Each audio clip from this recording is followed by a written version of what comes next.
Okay, this lesson for the Cornet Project class asks and answers Noah's chronological and biological ages. Uh, some have estimated Noah to be 525-ish.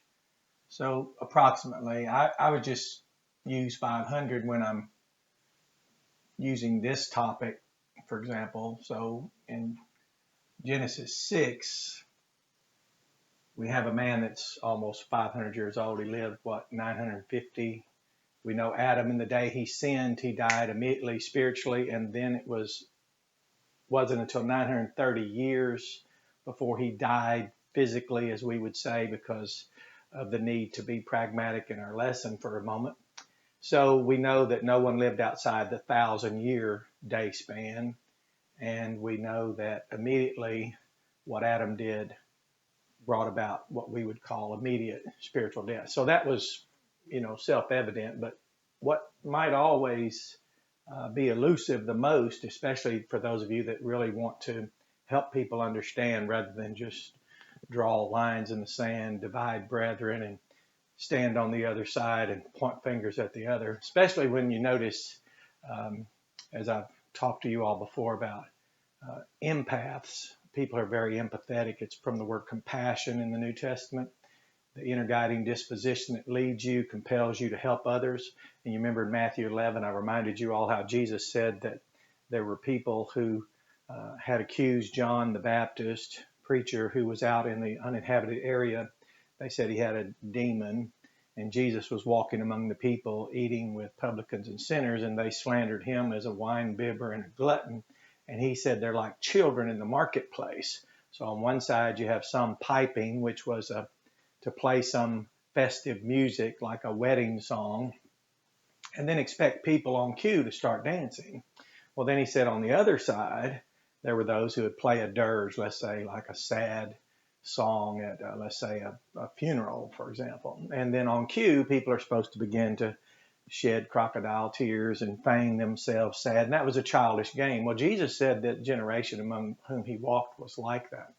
Now, having that wisdom and that knowledge, and then having the inner guiding disposition that leads us to help, we are empaths in that sense. So we are very empathetic. We study, we train, we use words in the Bible so that people aren't left abandoned to having to be in one camp or another camp and then negate and slander other people. Because we just don't seem to have the heart for it. And that's good. My professors at the seminary were high empaths.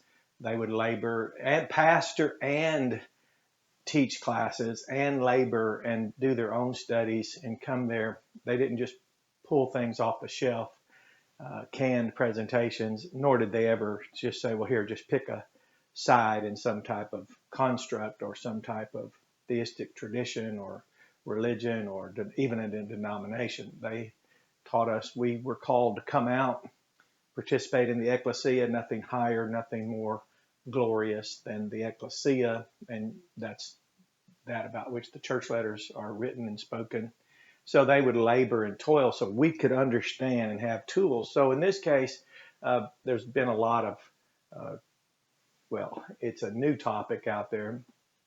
You can't escape, and we don't have to. We can go in among them and call people to come out as we were all trained to do, and as evangelists, for example. An accurate announcer, for example, avoids the asinine accusations, and that all alliterates. You notice that. So here we go in Genesis 6. Well, then in Psalm 90,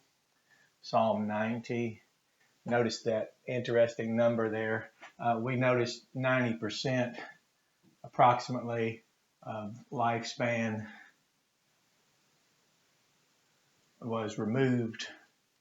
is removed from 100% of humanity. We also were introduced to the 1,000 years as a day. And then, of course, in 2 Peter, you all know we have something there that a lot of people don't notice, but it's an inverse. Peter said, 1,000 years to one day, and then reversed it and said one day to 1,000 years. Now, that's an inverse relationship. I'll just write that. Now, it's obvious now that my empath is showing, because why would I bother, and why would you bother to even study language, use lexicography, take the Bible and use context and inspired categories rather than constructs or formed categories, jargon words, and then fallible constructs? Because, well, one is expeditious, and we all know we'd rather just take shortcuts and get on with our own ambitions. It's just empaths are called to something much higher, and I'm very thankful for that. I've seen men labor, like I said, gave their entire lives to equip men to study the Bible for ourselves and to assure that what could be known is known. So now what do we have so far? We have an inverse relationship here. We have, as you'll hear people on both sides, young and old earth side, say people live longer in the Old Testament. That is the as we say, the antediluvian period, and then the post-diluvian, that's a nice word for flood. So before and after. Well, if we live longer, that means we died slower. And so now we're looking at the decay rate, which becomes self-evident. So the decay rate, and we now have a word to understand. Oh, we're talking about longevity, lifespans. We're talking about when Adam sinned, he was given a 1,000-year finite 1,000 years, which today, if someone told us we could live 1,000 years, we'd say that was a blessing. But for someone that was never would never know death and was built, designed, literally formed, fashioned, created to live on the earth and not die, then 1,000 years is quite a troubling thing. It's a finitude. It's a reality of finitude that must have been difficult for Adam. Well, then when we saw the degradation of man, which you can read about in the first 3 chapters of Romans, that then God's answer to sin, global sin, if you will, was he reduced to less than 100 years. So he removed 90%. So God's answer to crime, where we get from the word krima, which is from krino, judge, and judgment, then his answer to Adam's first original sin, crime, because we know in the Bible it says that sin is unlawful. It's to break the law. So the first crime brought death. I mean, spiritually, it was immediate.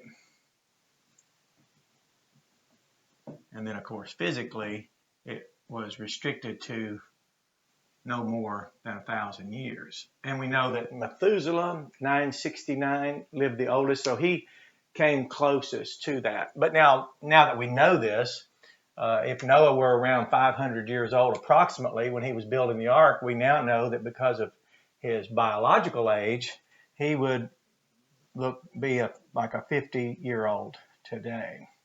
And of course, we all know this. We go to our doctor, and one man was saying that his back was so bad, the doctor said he had a back, the condition of which was someone 30 years older. So his back had decayed faster because of some laborious work that he had done. So what he had literally had done was wear out his back. I mean, he accelerated its decay, breaking it down and all that. So we're not anywhere close to pretending we're not aware of these things. So if you go to the doctor, what we want to know is, now, wait a minute, how many beats do I have left on my heart? So, and they say, well, you need to lose your weight. Like I recently had an experience, an episode and whatever, and was in a marvelous hospital and wonderful people. But my resting heart rate was so slow that it would trigger the alarm in the room where they had me. and they'd had to come in to adjust it to where it would go below 50 because I would go as low as 46 and just sitting there or rather lying there in that bed. So the interest is always the same for all of us. All of us want to know the condition, do a physical exam. How is it looking? And that's why we're so alarmed with disease, calamity, famine, like the global pandemic. Now we seek vaccination. We want to immunize ourselves. We want to become resilient to decay. So there it is. It's really as easy as just comparing 1,000 years to approximate 100-year lifespan. And then this is really the big one. If you don't notice this inverse relationship, again, this is why I said when you start bothering to help people see from a point of view from where no contradiction appears, and they find out you don't have the heart to divide and belittle and diminish. It says we were trained in the seminary. Why are we training and learning to teach? And then we would begrudge people for their ignorance. But we don't. Teachers don't despise the ignorance of the students.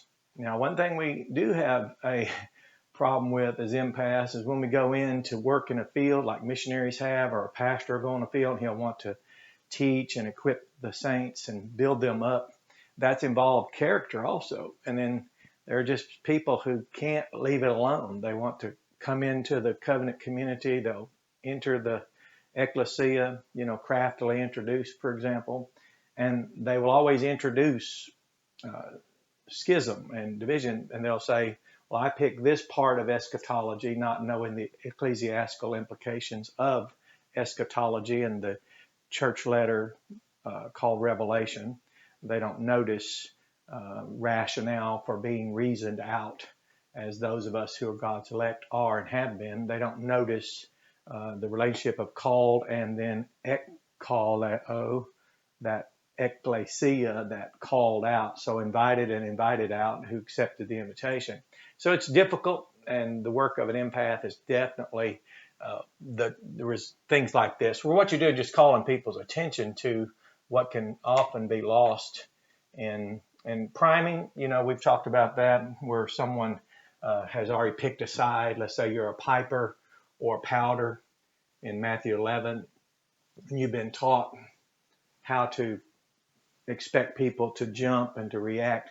Well, that's Egyptianity, and we know that's not anything in the Bible. We really don't have a calling to go out and feudalize people. So those of you that want to, like I said, those of you in this type of class, you already know, well, no, this is not the kind of place I would go to receive knowledge that I could use as a weapon against my fellow man. This is the type of work you do, the type of stuff we were trained to be able to do and equipped to do in the seminary, for example. And then in churches, if you're ever in an ecclesia, the last thing a pastor will do is look for ways to take the congregation and put one against the other. So when you see that, that's not an empath. That's another word for it, but it's not empathic. It's not compassion that leads one to help. And that's why a lot of people in the ecclesia, like Jesus was walking and teaching us about the pipers on one side and the pouters on the other.